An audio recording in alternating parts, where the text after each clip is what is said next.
하나님은 영이시니 예배하는 자가 영과 진리로 예배할지니라. 아멘.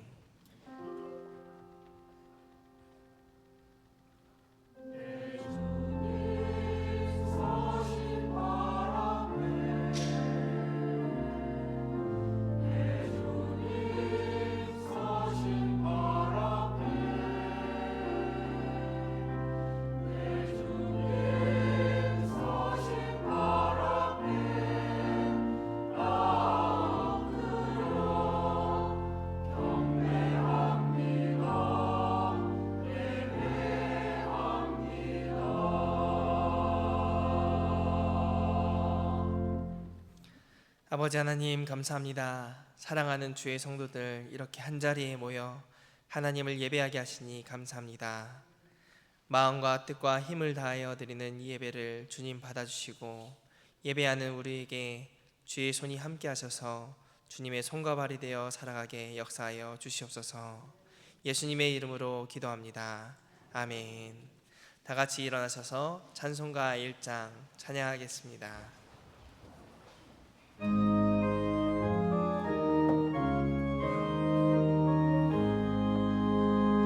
만복의 근원 하나님, 온 백성 찬송 드리고 천천사여 찬송하세. 찬송 성부 성자 성령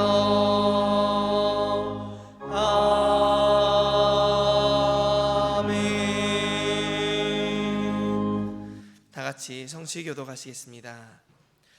너희는 떨며 범죄하지 말지어다. 자리에 누워 신중히 말하고 잠잠할지어다. 여러 사람의 말이 우리에게 선을 보일 자 누구뇨 하오니, 주께서 내 마음에 두신 기쁨은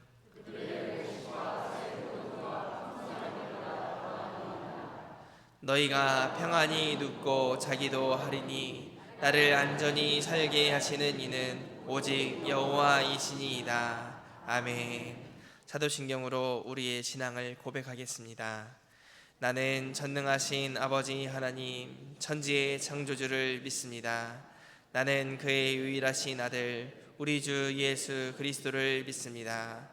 그는 성령으로 잉태되어 동정녀 마리아에게서 나시고 본디오 빌라도에게 고난을 받아 십자가에 못 박혀 죽으시고 장사된 지 사흘 만에 죽은 자 가운데서 다시 살아나셨으며 하늘에 오르시어 전능하신 아버지 하나님 우편에 앉아 계시다가 거기로부터 살아있는 자와 죽은 자를 심판하러 오십니다. 나는 성령을 믿으며 거룩한 공교회와 성도의 교제와 죄를 용서받는 것과 몸의 부활과 영생을 믿습니다. 아멘. 찬송가 220장 찬양하겠습니다.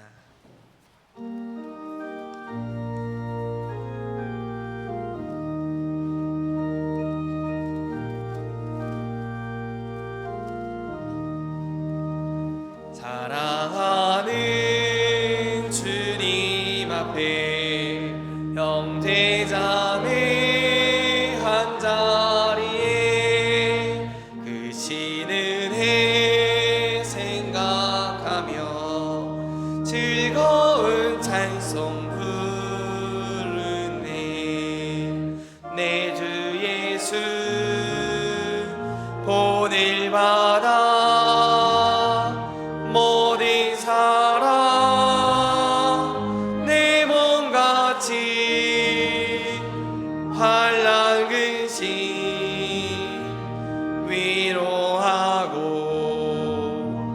진심으로 사랑하세.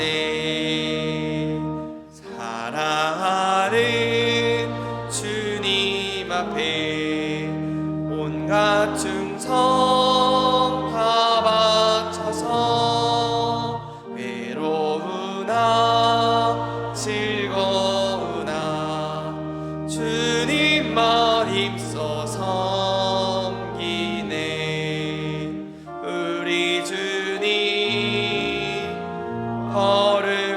하옵소. 제자들의 발을 씻어 남 섬기는 정의도를 몸소해 보이셨네. 사랑하는 주님 예수, 같은 주로 섬기나니 한 피바다 한 몸이른 형제여 친구들이여, 한 몸같이 친밀하고 마음으로 하나 되어 우리 주님 크신 뜻을 지성으로 주님.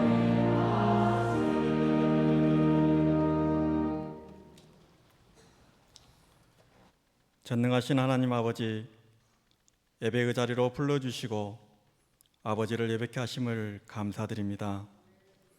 언제나 오른편에 서서 편견에 치우치지 않고 하나님의 공의를 행하며 좁지만 진리의 길인 주의 길을 걷는 성도들이 되어야 하건만 그리하지 못했고, 깨어진 세상 속에서 하나님 나라 복음으로 살지 못했던 시간도 있었음을 고백합니다. 찾아오신 하나님을 온전히 만나 알고 반응하는 믿음의 삶을 살도록 이끌어 주시옵소서. 호국 보훈의 달입니다. 나라를 위해 목숨을 바치고 민주항쟁으로 불의에 맞선 희생들이 있었기에 오늘의 조국이 있고 우리가 자유로운 나라에 살고 있음을 감사드립니다. 그분들의 숭고한 고귀한 희생을 잊지 않고 기억하며 더 나은 미래를 향해 나아가겠습니다. 지금도 지구촌 곳곳에서 전쟁과 분쟁으로 고통받고 있는 국가와 국민들을 긍휼히 여기시어 평화롭고 안전한 삶을 살아가도록 은혜를 베풀어 주시옵소서. 공의로우신 하나님 아버지, 국민이 위임한 권력을 소명하지 못하는 지도자를 보면서 우리나라의 어그러진 현 상황을 보면서 하나님이여 침묵하지 마소서, 하나님이여 잠잠하지 마시고 조용하지 마소서 부르짖었던 시편 기자의 마음으로 기도합니다. 위정자들은 하나님을 두려워하는 마음으로 분열된 정치 형태를 그치고 평화로운 나라, 국민이 행복한 나라를 만들기 위해 힘쓰고 애쓰는 지도자들이 되게 하시옵소서. 여름이 시작되었습니다. 상과들의 실록이 우거지고 생명이 번성합니다. 성장하고 성숙해지는 자연을 보며 기쁜 마음을 갖고 창조이신 아버지를 경외하게 됩니다. 우리의 믿음도 성령님의 인도하심으로 변화되고 성숙되고 깊어지는 과정을 통해 우리의 눈높이에 맞게 찾아오신 하나님을 환대하며 순종과 헌신과 봉사와 섬김과 믿음의 삶을 살아가며 편견과 고정관념을 뛰어넘어 하나를 이루어가는 신앙교회 공동체가 되게 하시옵소서. 여호와 라파 치료의 하나님 아버지, 깨어지고 찢어지고 상처받은 성도들의 마음을 위로하고 치유하여 주시며 육체의 질병으로 고통 중에 있는 성도들에게는 치료와 회복을 통하여 나음의 은총을 허락하여 주시옵소서. 또한 그들과 함께 아파하며 기도하는 가족과 걱정하며 기도하는 성도들의 기도에 응답하시어 이 실록의 계절에 자유로이 건강하게 평안하게 살아갈 수 있는 은혜와 힘을 주시옵소서. 성교의 비전을 품고 열방으로 나아갈 준비를 하며 교육과 훈련 중에 있는 이승현 목사님과 가족들을 붙드시사 이른 아침부터 밤늦게까지 진행되는 모든 교육의 과정을 통해 하나님 나라 복음을 전하기 위한 선교사로서 준비를 잘 할 수 있도록 도우시옵소서. 이제 말씀을 듣고자 합니다. 정전위 목사님께서 진리의 말씀을 선포하실 때 우리의 심령이 뜨거워지고 삶의 문제 해결의 답을 찾으며 육신의 질병이 치유되고 새로운 믿음의 결단이 있게 하여 주시옵소서. 예배를 위한 모든 성김과 찬양대의 찬양을 기쁘게 받아주시고 이 시간 예배를 통해 하나님만이 영광 받으시기를 원하오며 대한민국을 사랑하시며 우리를 사랑하시는 주 예수 그리스도 이름으로 기도드립니다. 아멘.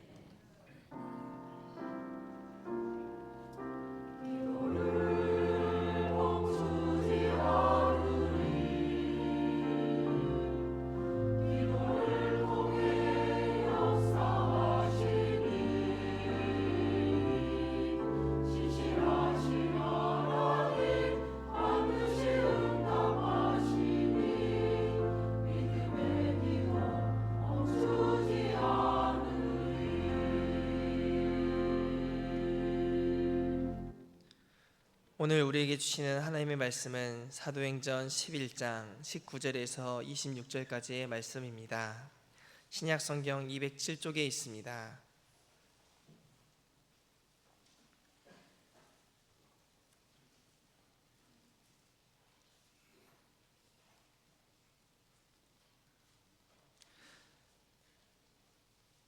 개역 개정으로 먼저 읽겠습니다. 그때 스데반의 일로 일어난 환란으로 말미암아 흩어진 자들이 베니게와 구브로와 안디옥까지 이르러 유대인에게만 말씀을 전하는데 그 중에 구브로와 구레네 몇 사람이 안디옥에 이르러 헬라인에게도 말하여 주 예수를 전파하니 주의 손이 그들과 함께 하심에 수많은 사람들이 믿고 주께 돌아오더라. 예루살렘 교회가 이 사람들의 소문을 듣고 바나바를 안디옥까지 보내니 그가 이르러 하나님의 은혜를 보고 기뻐하여 모든 사람에게 굳건한 마음으로 주와 함께 머물러 있으라 권하니 바나바는 착한 사람이요 성령과 믿음이 충만한 사람이라. 이에 큰 무리가 주께 더하여 지더라. 바나바가 사울을 찾으러 다소에 가서 만남에 안디옥에 데리고 와서 둘이 교회에 1년간 모여 있어 큰 무리를 가르쳤고 제자들이 안디옥에서 비로소 그리스도인이라 일컬음을 받게 되었더라. 아멘. 세 번역으로 읽겠습니다. 스데반에게 가해진 박해 때문에 흩어진 사람들이 페니키아와 키프로스와 안디옥까지 가서 유대 사람들에게만 말씀을 전하였다. 그런데 그들 가운데는 키프로스 사람과 구레네 사람 몇이 있었는데 그들은 안디옥에 이르러서 그리스 사람들에게도 말을 하여 주 예수를 전하였다. 주의 손이 그들과 함께 하시니 수많은 사람이 믿고 주님께로 돌아왔다. 예루살렘 교회가 이 소식을 듣고서 바나바를 안디옥으로 보냈다. 바나바가 가서 하나님의 은혜가 내린 것을 보고 기뻐하였고 모든 사람에게 굳센 마음으로 주님을 의지하라고 권하였다. 바나바는 착한 사람이요 성령과 믿음이 충만한 사람이었다. 그래서 많은 사람이 주님께로 나아왔다. 바나바는 사울을 찾으려고 다소로 가서 그를 만나 안디옥으로 데려왔다. 두 사람은 1년 동안 줄곧 거기에 머물면서 교회에서 모임을 가지고 많은 사람을 가르쳤다. 제자들은 안디옥에서 처음으로 그리스도인이라고 불리었다. 아멘. 하나님께서 이 말씀을 통하여 우리에게 은혜 주시기 원합니다.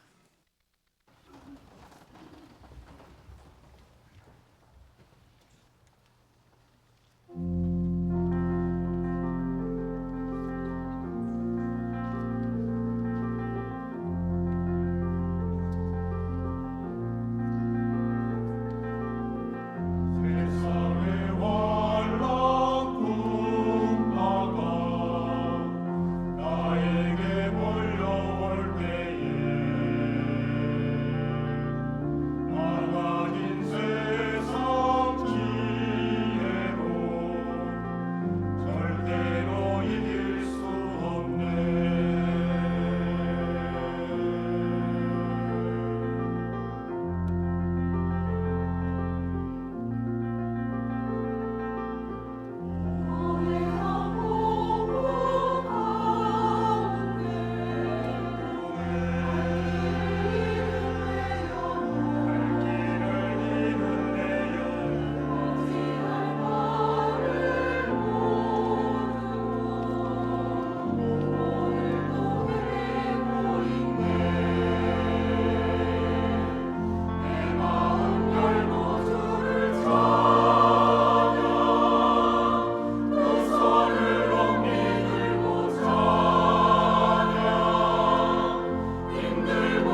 감사합니다.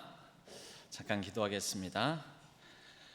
하나님 아버지, 저희들을 예배의 자리로 불러주시고 또 이제 말씀을 듣는 자리로 우리를 초청해 주시니 감사를 드립니다. 우리의 마음문 활짝 열고 성령 하나님께서 이 시간 사도행전 말씀을 통해서 들려주시는 말씀을 온전히 귀담아 듣고 마음에 품게 하여 주시고 결단하며 다짐하며 우리의 온 심령으로 반응하는 시간 되게 하여 주옵소서. 성령 하나님께서 이 시간을 주관하여 주옵소서. 온전히 의지하옵고 우리 주 예수 그리스도의 이름으로 간절히 기도하옵나이다. 아멘. 오늘은 그래도 교회가 희망이다, 그래도 그리스도인이 희망이다 라는 제목으로 말씀의 은혜 나누겠습니다. 그런데 우리가 이렇게 희망을 얘기하지만 요즘 여러분 생각에는 오늘날 이 시대에 현재 한국 교회가 진짜 희망이라고 여겨지십니까? 그리고 오늘날 여러분들이 한국 기독교, 한국 교인들을 보면서 한국의 이 그리스도인들을 보면 희망이다, 막 희망이 넘친다 이런 생각이 드십니까? 아니면 조금은 비판적인, 조금은 반대의 마음들이 이렇게 이 마음속에 드십니까?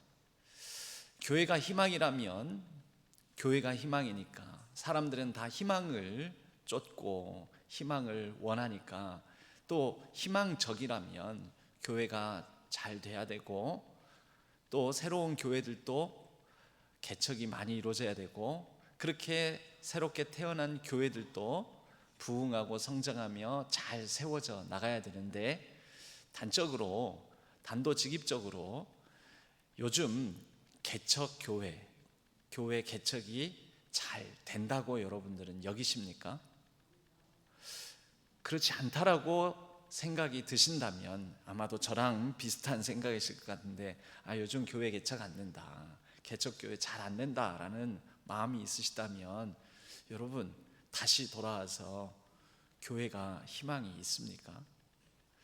여러분, 이 질문을 먼저 드리고 그걸 전제로 이 질문을 가지고 있는 상태에서 오늘 말씀을 보고, 그리고 최종적으로 희망에 대해서, 교회가 그리스도인이 희망이 될 수 있는 조건 이유에 대해서 우리가 이 본문의 말씀을 바탕으로 함께 은혜를 나눠보고자 합니다. 오늘 말씀의 배경은 이제 장소가 옮겨져서 안디옥으로 옮겨집니다. 그동안 예루살렘 마가의 다락방에 성령이 임재하셔서, 성령 강림하셔서 이 사도행전의 역사가 시작되지 않습니까? 예루살렘 교회 공동체가 하루에도 수백 수천 명이 믿는 역사가 일어나게 되고, 그리고 예루살렘 교회 공동체가 서로의 것들을 내 것이라 여기지 아니하고 함께 나누고 구제하고 돕고 서로 사랑하고 섬기는 모습들이 이루어지게 되는데, 그러한 참 좋은 교회 공동체가 이루어질 무렵에 핍박과 환난을 당하여서 스데반이 순교하게 되고 또 사람들이 흩어지게 됩니다. 그런데 이것은 또한 하나님께서 역사를 주관하고 계셔서 이러한 핍박과 환난으로 흩어진 무리들을 통해서도 예루살렘에 머물고 있던 복음이 사마리아에 전해지고 또 이방 사람에게도 전해지는 그런 역사를 이루어 주셨습니다. 사마리아 땅에 전해진 복음, 또 에티오피아 국고를 맡은 황관 내시에게 전해진 복음, 그리고 고넬료에게 전해진 복음, 이러한 과정을 통해서 예루살렘 교회, 예루살렘 중심, 유대인 중심으로만 생각하고 있었던 사도들과 예루살렘 유대인 교인들에게 그들의 편견과 고정관념을 넘어서서 일하시는 하나님의 놀라운 역사를 경험하게 되었습니다. 이 과정은 누군가에게 복음이 전해지는 역사이기도 하지만 제일 처음에 먼저 복음을 받았던 유대인 그리스도인 사도들을 변화시키는 과정이기도 했습니다. 그들의 복음이 더 성숙해지기도 했던 것이지요. 그런 과정을 11장에서 베드로는 고넬료에게 임하신 성령, 고넬료라는 로마 지배자에게 전해진 복음의 이 사건을 예루살렘 교회에 와서 보고를 하는 것으로 사도행전 11장은 시작을 합니다. 바로 그때에 베드로가 예루살렘 교회에 이것을 보고하고, 예루살렘 교회는 하나님께서 하시는 일을 우리가 막을 수 있겠느냐, 하나님을 능히 막을 수 없다라는 보고의 결말과 더불어 예루살렘 유대인 교인들도 하나님께서 우리의 편견과 고정관념을 뛰어넘어서 일을 하시는구나, 이것을 깨닫고 있는 중이었습니다. 그래서 자신들의 마음을 이제 넓혀서, 그동안 좁혀서 최선을 다했다면 이제 넓혀서 최선을 다해야 되겠구나라는 마음을 품고 있을 그때에 한편 예루살렘 교회 공동체에 이런 일이 일어나고 있을 때에 예루살렘 교회 공동체에서는 인식도 하지 못하는 그 순간에 또 하나님께서는 흩어진 사람들 가운데서 일을 하고 계시더라라는 것이지요. 그래서 오늘 말씀은 또 19절에 그때에라고 시작을 합니다. 언제요?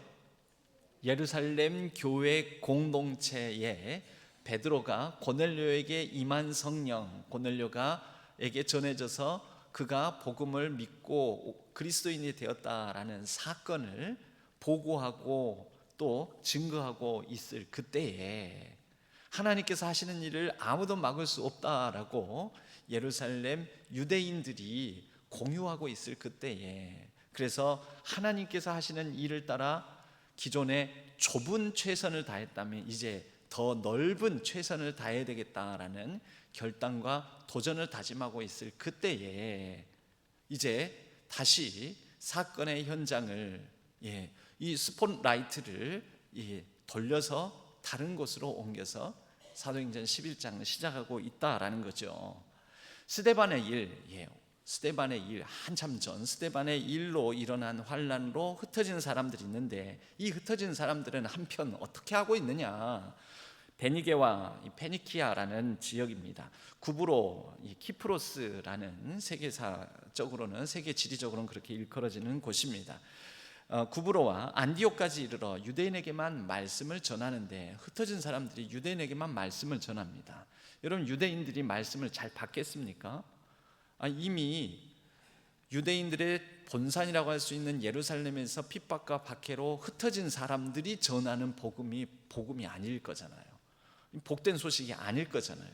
니들 처지를 봐라, 당신들 꼬라지를 봐라, 당신들도 생명 건지려고 지금 흩어져 가지고 환난 밖에 피해서 도망 나왔는데, 그러면서 너희들이 그렇게 도망 나온 이유가 예수 그리스도를 믿어서인데 그 예수 그리스도를 우리 보고 믿으라고?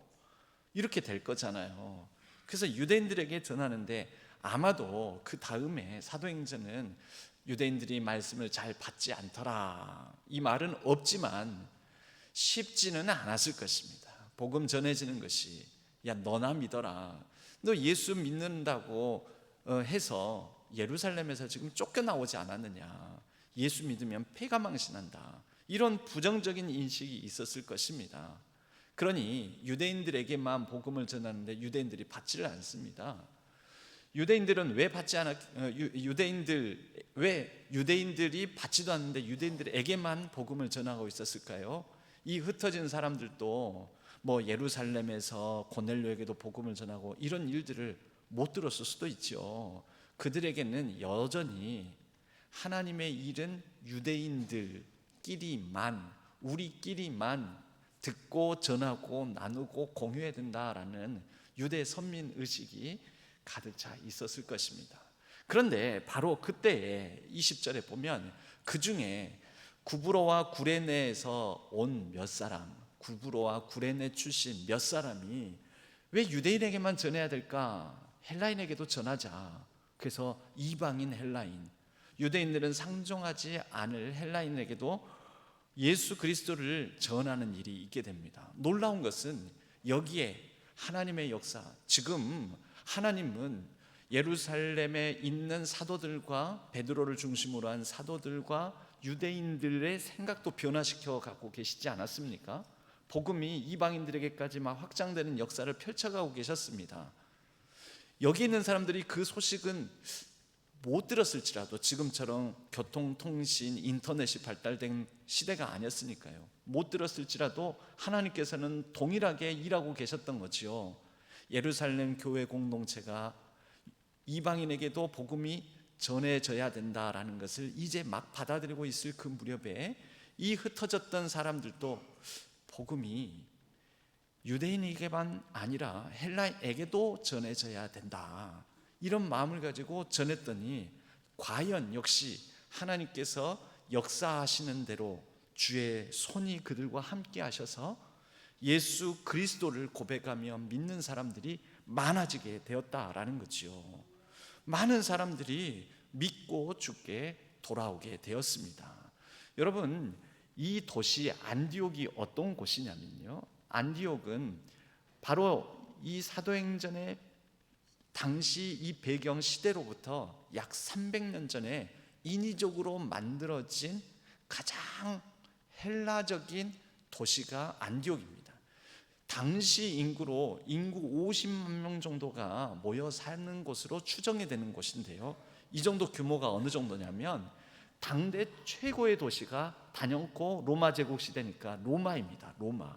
로마에 가면 오늘날도 로마 이 그 유산들을 보면 어마어마하지요. 근데 제1의 도시가 로마, 두 번째 도시가 지금 현재 이집트 북부 지중해에 접한 항구 도시인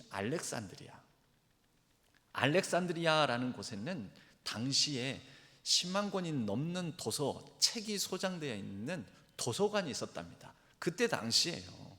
엄청난 곳이죠. 지금도 그래서 알렉산드리아는 그것을 기념합니다. 두 번째 도시가 알렉산드리아, 세 번째 도시가 바로 이 안디옥입니다.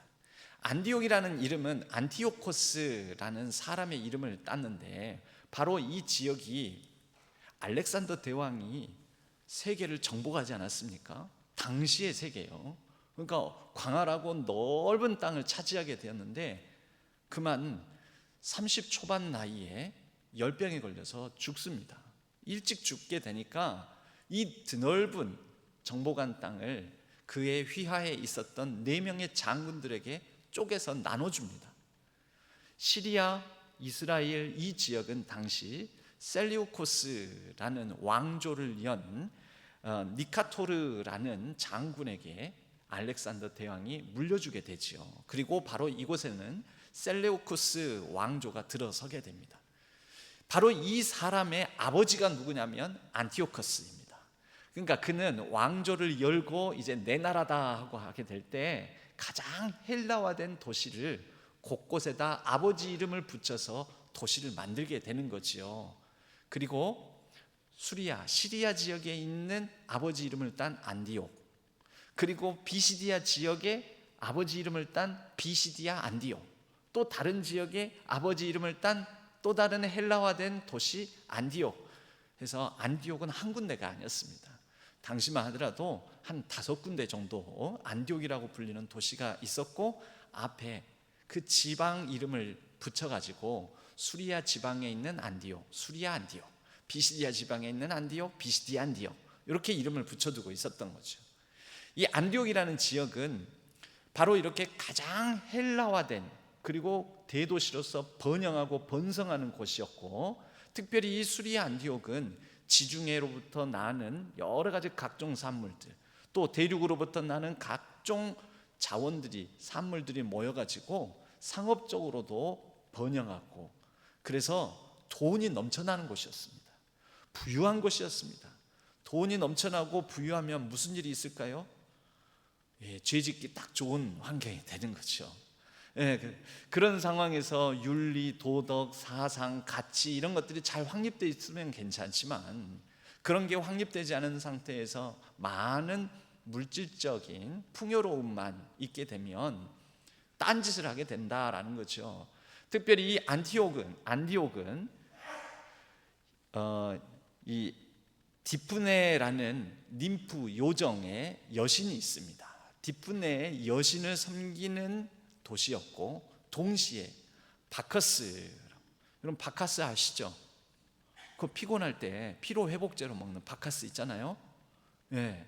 그 바카스가 원래 술의 신 이름입니다. 술의 신. 술의 신. 그러니까 이 바커스라는 신을 섬기는 도시가 또 안디옥입니다. 자, 여신을 섬기고 이 디프네라는 여신은요. 디프네라는 여신이 섬기는 이 요정 ним프가 이 여신이 섬기는 또 여신이 뭐냐면 아르테미스라고 나중에 에베소 지역에서 크도다 아데미 신이여 하고 나오는 아데미라는 이 풍요의 여신이 있습니다. 풍요의 여신. 근데 그 여신 상을 이렇게 에베소에 가서도 보면 이 가슴, 이 여자의 이 유방이 수십 개가 달려 있습니다. 몸에. 그게 무슨 뜻일까요? 고대 시대는 그게 풍성함, 풍요로움. 그래서 풍요롭고 풍성함을 가져다주는 여신이라는 그런 상징인 거죠. 그런데 바로 이 아데미 여신을 졸졸 따라다니는 여신이 바로 디프네라는 여신입니다. 그런 이제 풍요와 넉넉함을 상징하는 건 그 다 좋다 이거예요. 그런데 이런 여신을 섬기는 도시들은 당시 그러한 신전에서 매우 음란하고 몸을 파는 일들이 그냥 흔하게 상식처럼 일어나고 있었다라는 거죠. 거기에 바커스, 술이 끼어들었어요. 그러니 여신을 섬기는 곳과 술의 신, 술 같이 결부가 되면 뭐가 되겠습니까? 매우 방탕하고 매우 타락하고 도덕적으로 윤리적으로 매우 무너져 있는 도시가 안디옥이었다라는 거죠. 그런데 이런 안디옥의 헬라적 문화에 매우 익숙한 헬라인들에게 복음을 전했는데 그 복음이 힘을 발휘하게 되었던 것입니다. 예수는 그리스도다. 예수는 만유의 주시요 오직 유일하신 하나님이시요 하나님의 아들 되신다라는 것을 전했는데 이걸 믿는 사람들이 막 더해지더라는 것입니다. 여러분, 오늘날 우리 한국 교회도 여러 다양한 가치관, 여러 다양한 물질 만능주의, 또 예전에 비해서는 풍요롭고 넉넉함이 있게 되었지만 정말 오늘날 이 물질을 섬기는 이러한 이 가치관, 생각들이 만연해 있음으로 말미암아 오히려 이러한 시대의 상황들이 교회가 잘 안 되는, 전도가 잘 안 되는 그런 시대 문화를 만들지 않았느냐라는 그런 이제 얘기들도 많이 하게 되는데요. 이때 당시에 안디옥과 오늘날 한국 사회의 모습은 어떤 면에서는 유사하다라고도 볼 수가 있습니다.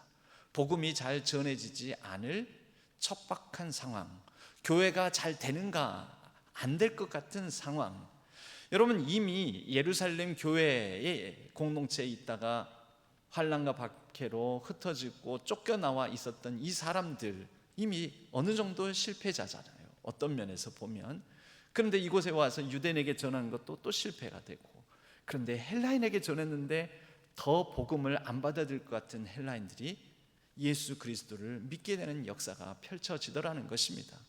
여러분, 이것을 보면 안 될 것 같은 상황에서 되네, 어쩌다 이렇게 되게 됐지, 어쩌다 이렇게 잘 되게 되었지. 여러분, 우리는 그것을 생각해 보아야 한다라는 거죠.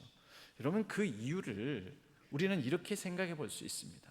이들은 그렇게 타락하고 방탕하고 물질 만능 풍요 속에서 거기에 묻혀서 살던 그러한 시대, 그러한 사람들 속에서 매우 대조적이고 대안적인 모습을 보였다라는 것입니다.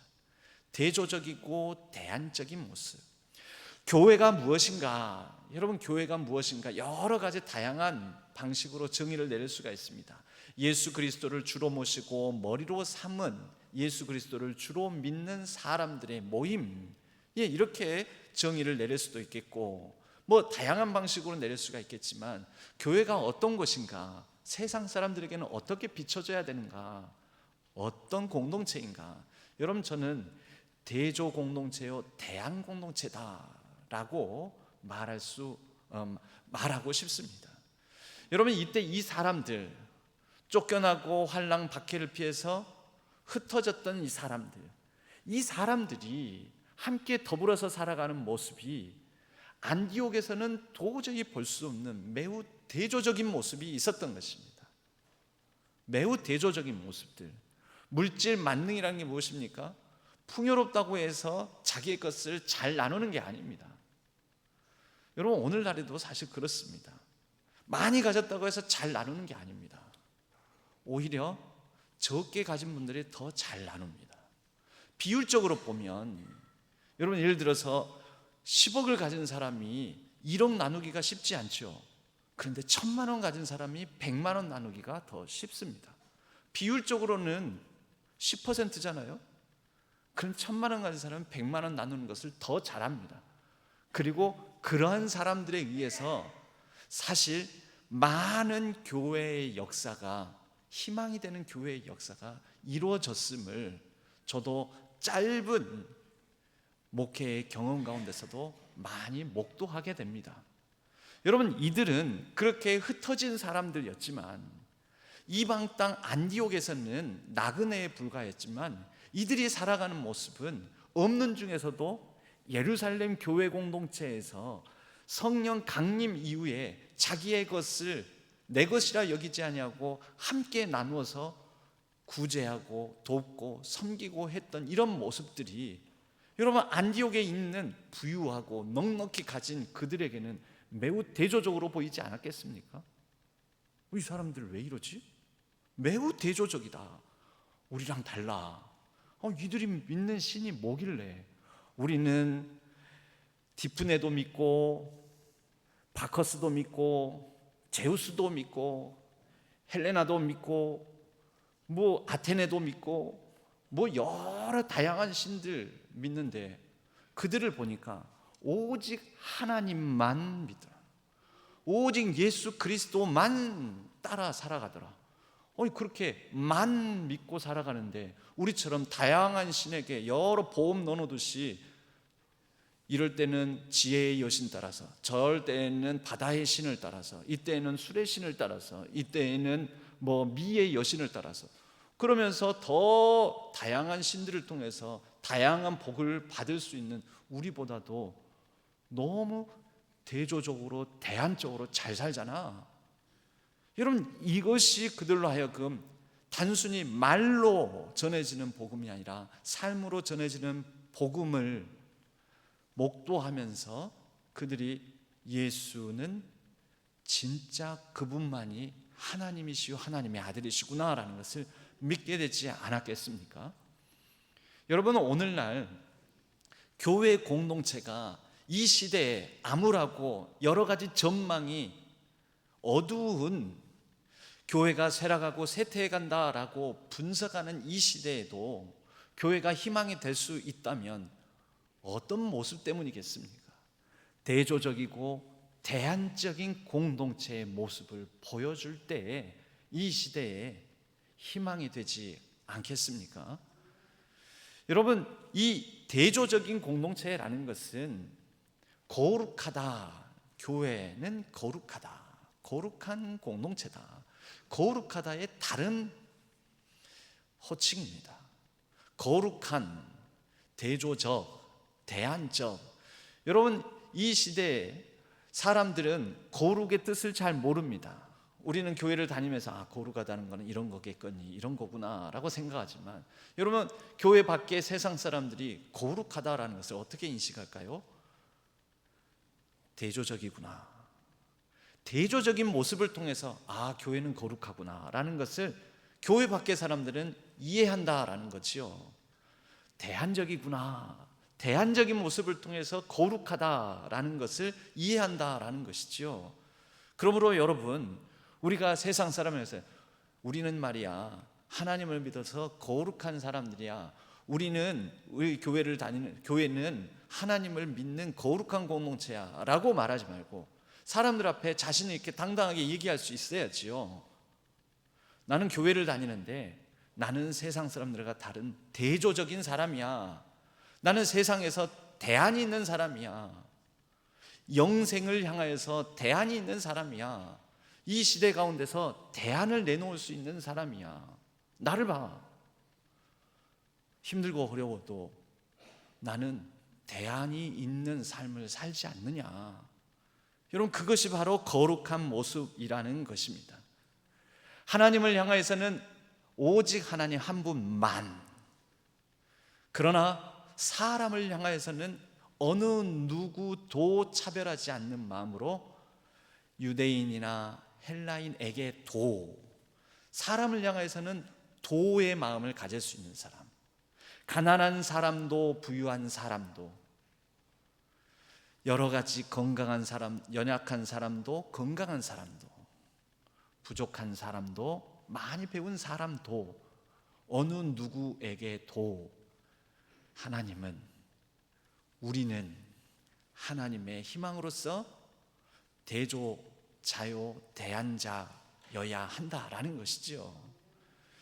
여러분, 오히려 이것을 반대로 살아가는 분들은 없습니까? 예루살렘 유대인들이 그랬습니다. 오직 하나님만 할 것 같은데 사실은 물질과 하나님, 돈과 하나님을 겸하여 섬겼습니다. 야, 하나님도 섬기자. 하나님만이 아니라 하나님도. 그리고 사람을 향하여서는요, 헬라인이나 이방인이나 로마인이나 누구에게도 해야 되는데 유대인에게만이라고 살았습니다. 우리끼리만, 나에게만, 우리 가족에게만, 우리 교인, 우리 교회끼리만, 교회 안에서만. 여러분, 이것은 하나님께서 원하시는 대조적이고 대안적인 모습이 아니라는 것이지요. 자, 이렇게 예수를 믿는 사람들이 헬라인에게도, 그들에게도 하나님께서 역사하시고 헬라인에게도 복음이 전해졌다라는 소식을 듣고 예루살렘 교회는 바나바를 파송합니다. 확인해 보려고요. 이게 진짜 제대로 복음이 전해지고 복음의 역사인가 확인해 보려고요. 그리고 예루살렘 교회는 아무리 환난과 핍박으로 쪼그라졌다 하지만 권위가 있지 않습니까? 그들의 권위로 이것은 하나님의 역사다라는 확증을 하려고요. 그래서 보증을 해주려고요. 바나바를 보냈습니다. 여러분, 바나바는 어떤 사람입니까? 바나바는 이미 사도행전 5장에 등장을 합니다. 그의 모습은 그가 가진 것들을 팔아서 사도들 발 앞에 내놓으며 가난한 사람들을 돕고 구제하고 위로하는 자였더라. 원래는 레위지파, 레위인이었습니다. 레위지파 사람들은 우리가 거룩한 사람이야, 우리만, 이 만의 사람이 될 위험성이 다분한 사람이었는데, 바나바는 구제하고 위로하고 또 자기의 것을 내어놓고 하면서 어느 누구에게도 다가가는 사람, 심지어 예루살렘 교회로부터 배척받는 사울에게도 다가가서 사울에게 비판만 하는 사람들 앞에서 변호해주고 연결해주는 사람 아니었습니까? 이 바나바가 가서 진정한 그리스도인이 어떤 모습이어야 되는지 또 대조적이고 대안적인 모습을 보여주었습니다. 오늘 사도행전에는 바나바를 이렇게 요약해서 설명을 합니다. 바나바는 착한 사람이요 성령과 믿음이 충만한 사람이라. 착하다라는 것은 우리가 이미 알고 있죠. 그가 가진 것도 내어놓을 수 있는 사람. 성령이 충만하다 한 모습은, 여러분, 바나바를 통해서 성령 하나님께서 경계를 허물고 성령 하나님께서 얼마나 자유롭게 일하시는지 기꺼이 자기 자신을 내어놓을 수 있는 사람. 믿음이 충만한 모습은 오직 그리스도가 왕됨으로 자기가 주인 역할, 중심 역할을 할 수 있음에도 불구하고 그의 자리를 이제 갓 믿기 시작한, 이전에 핍박자였던 사울에게까지 자신의 자리를 내어놓고 동역할 수 있는 사람. 여러분, 그러한 모습이 25절에 나옵니다. 바나바가 사울을 찾으러 다소에 가서 사울을 데리고 옵니다. 그리고 아마도 나 좀 도와주게 그랬겠지요. 지금 이제 예수 그리스도를 영접한 사람들이 있는데 내가 가르칠 능력이 안 되네. 자네는 가말리엘 문화생으로서 율법을 잘 배우지 않았는가? 성경에 정통하지 아니한가? 내가 못하는 능력을 가지고 있지 아니한가? 나보다 더 성경에 관하여서는 구약 율법에 대해서는 탁월하지 아니한가? 이것을 바탕으로 이제 간 믿기 시작한 그리스도인들, 이 사람들을 제자화시켜 주게, 예수의 사람으로 잘 가르쳐 주게. 헬라인들이라서 율법에 대한 지식이 없고 뿌리가 없네. 이런 부분은 자네가 로마 시민권자고 또 율법에 정통하기 때문에 이방인, 헬라인, 그리스도인 성장시키는 데는 자네가 나보다 더 탁월하지 않겠는가? 여러분 그렇게 설득했겠지요. 데리고 와서 둘이 1년간 교회에 모여 있어서 그 안디옥 교회에서 열심히 가르쳤더니 비로소 안디옥에 있는 많은 사람들이 저들은 참 달라, 대조적이야, 저들은 살아가는 모습이 참 대안적이야 하면서 그리스도인이라고 일컬음을 받게 되었더라라는 것입니다. 이것이 오늘의 이야기입니다. 여러분 오늘 한국교회에 희망이 있습니까? 오늘날 교회를 다니는 그리스도인들에게 희망이 있습니까? 여러분 그 희망을 어떻게 어디에서 찾아야 할까요? 여러분 한국교회에 희망이 있는가라는 주제로 목회자 세미나 모임이 있었답니다. 여러 전문가들이 나와서 이 얘기를 하는데 한국교회는 희망이 없다. 결론이 한국교회에 희망이 없다, 암울하다, 암담하다라는 얘기를 했답니다. 그 참석자 중에 어떤 분들은 약간 반발심해. 그래도 기독교는 희망을 말하는 거예요. 종교인데 한국교회에 희망이 없다니요. 그렇게 말하면 되겠습니까? 예언자들을 통해서 하나님께서 유대 왕국 말기에 그렇게 말씀을 하셨죠. 유대 왕국은 흥하지 못한다, 망한다, 희망이 없다, 소망이 없다. 그런데 그때 거짓 선지자들은 우리 유대 왕국에 희망이 있다, 우리 예루살렘에 희망이 있다, 성전이 있는 이 땅에 희망이 있다. 그들의 희망은 거짓 희망이었고 그들의 선포는 거짓 예언이었다. 우리가 희망이 없는데 희망을 있다고 막연하게 그냥 단순히 긍정적이고 낙천적인 사고 방식에 입각해서 기독교는 희망을 말아야 된다라는 전제에 입각해서 없는데 희망이 있다고 말하는 것도 하나님 앞에서 불신입니다 라고 그 세미나에서 결론은 거의 희망이 없다라는 쪽으로 가고 있었다라는 거죠. 그 자리에 참석한 한 목사님이 진짜 희망이 없는가 생각을 해보게 되었다라는 거죠. 그러면서 마음속에 품어지는, 들려오는 어떤 하나님의 음성, 성령의 음성과 같은 그 마음이 있더라는 거죠. 여러분 엘리야가 바알과 아세라 신을 섬기는 만연해 있는 북이스라엘 왕국 안에서 바알을 섬기는 이 이세벨로부터 쫓김 당하고 이리 치이고 저리 치이고 하면서 너무 힘들다 보니까 지치고 고나해서 엘리야가 희망을 말하지를 못하게 되었습니다. 암담한 마음 가운데 이제 나만 홀로 남았습니다, 저 말고는 하나님을 믿는 사람이 없습니다 라고 얘기를 하나님을 향해서 항변을 했습니다. 오직 나만 남았습니다. 여러분 그때 하나님께서 뭐라고 하십니까? 바알에게 무릎 꿇지 않은 7,000명을 남겨두었다. 그들은 바알에게 무릎 꿇지도 않고 입맞추지도 아니한 사람들이다. 이 말씀을 마음속에 묵상하게 만들더라는 거죠. 그러면 여러분 이 말씀 묵상하니까 여러분들도 바알에게 무릎 꿇지 않은 7,000명이 아직 이 한국 교회, 한국 사회, 이 땅에도 있으니까 희망이 있다라는 말씀을 지금 하시려고 하나? 그 얘기가 아니거든요. 그 얘기 아닙니다.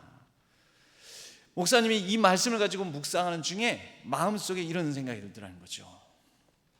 이걸 가지고 교인들에게, 당장 본인이 목회하는 교인들에게 물어봐야 되겠다.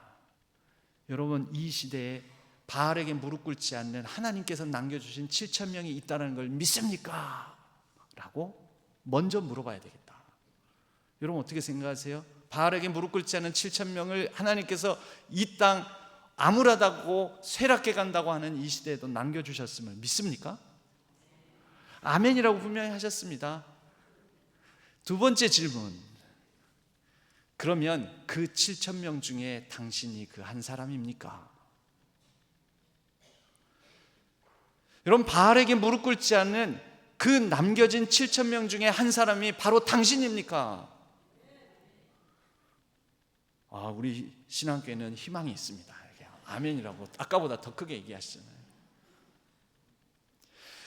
이 목사님이 이것을 묵상하면서 이것을 글로 쓰셨어요. 남겨놓는데, 여러분, 그 7,000명 중에 한 사람, 당신이 7,000명 중에 한 사람입니까? 라고 물으면 보통 사람들이 저는 부족하고요, 저는 연약하고요, 저는 아니고요, 저 말고요, 다른 사람이요, 다른 사람이 그 7,000명 중에 한 사람이겠지요, 저는 좀 아닌 것 같아요.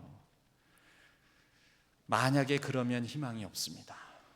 확정적으로, 단정적으로 한국교회는 희망이 없습니다. 여러분, 한국교회의 희망은 어디에 있습니까? 어딘가 남겨진 그 7,000명에게요? 어느 교회에게요? 어느 목사님에게요? 어떤 탁월한 목사님에게요?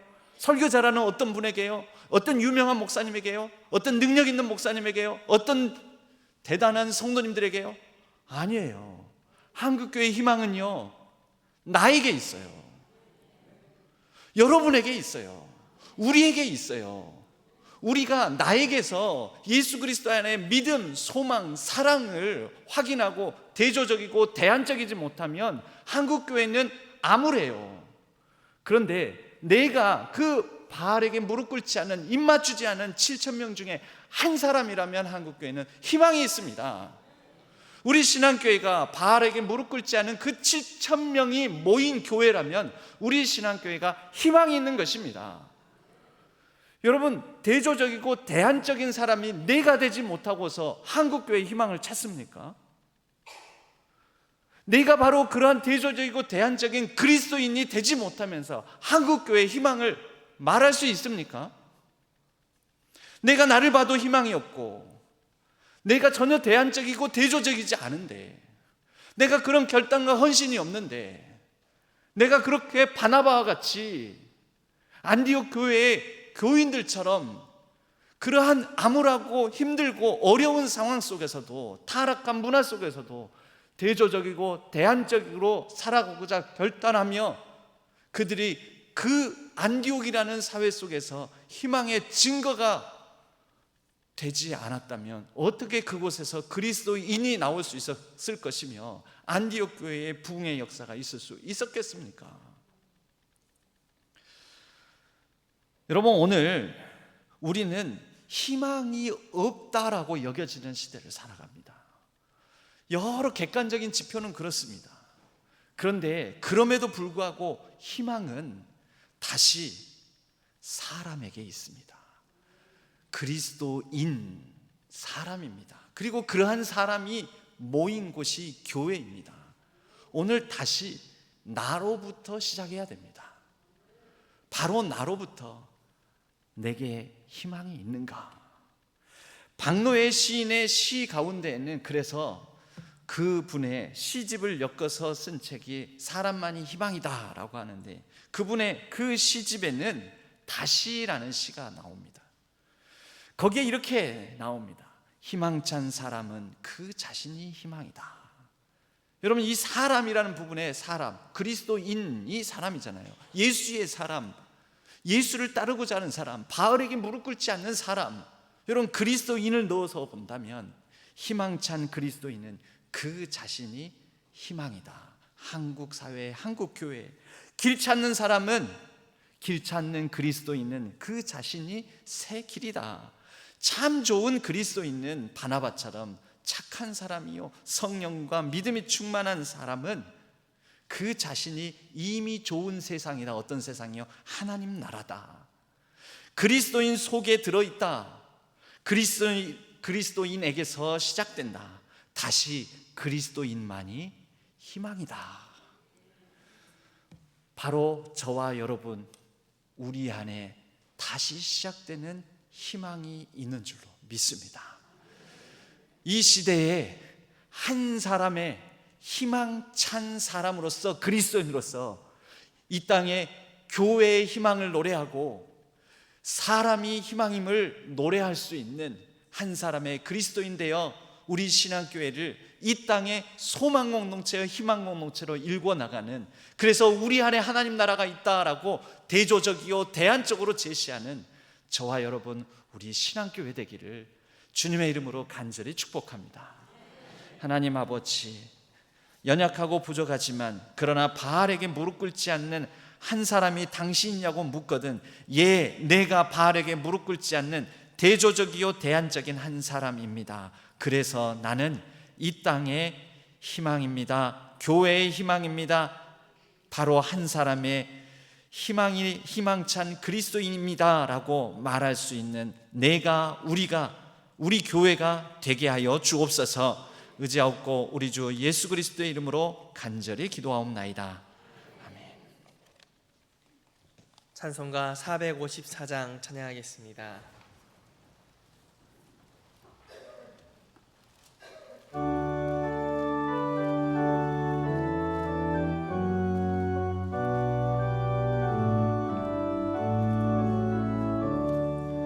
주와 같이 되기를 내가 항상 원하니 온유하고 겸손한 주의 마음 주소서. 세상에서 우리가 나그네로 있을 때 주의 형상 닮아서 살아가게 하소서. 비록 작은 새라도 돌보시는 나의 주, 나와 함께 계시어 나를 지켜주소서. 마음이 깨끗하기를 내가 항상 원하니 악한 마음을 버리고 살아가게 하소서. 주와 같이 되기를 내가 항상 원하니 주님 뜻을 따라서 살아가게 하소서. 주 은혜로 거듭나 말씀 위에 굳세서 영원 무궁하도록 주와 함께 살리라. 아멘. 하나님 아버지, 우리에게 있는 것을 구별하여 하나님께서 주신 것으로 알고 믿음과 정성을 담아 주일헌금으로 11조로 선교와 비전헌금으로 감사의 헌금을 하나님 앞에 올려드립니다. 하나님, 이 안에 담겨져 있는 그 마음을 기뻐 받아 주시옵고 또 간절한 기도 제목들을 하나님께서 들으시고 선하게 응답하여 주시옵소서. 우리의 삶에 오직 하나님 한 분만으로 풍성한 삶이 이루어지게 하여 주시고, 그러나 또 많은 사람, 어떤 사람에게도 차별 없이 예수 그리스도를 증거하고 사랑으로 섬기고 나눌 수 있는 넉넉한 마음을 허락하여 주시옵소서. 우리의 가정과 자녀 손들을 붙드시고 그들의 걸음걸음을 형통하게 인도하여 주시옵소서. 진로와 학업, 직장, 생업의 현장 위에 은혜를 베풀어 주시고 하늘의 복으로 함께하여 주옵소서. 이 나라 이 민족의 여러 깨어지고 망가지고 또 부서지고 나뉘어지고 그렇게 연약한 사람들이, 아픈 사람들이 고통을 당하는 이러한 상황을 하나님 굽어 살펴 주옵소서. 속히 모든 위정자들을 하나님께서 강권적으로 붙드시고 겸손한 마음과 하나님을 경외하는 마음, 국민들을 두려워하는 마음을 허락하여 주셔서 이 나라의 얽히고 설킨 문제를 잘 풀어낼 수 있도록 도와주시옵소서. 온 세계 열방의 땅에 떨어져 있는 정의와 공의 또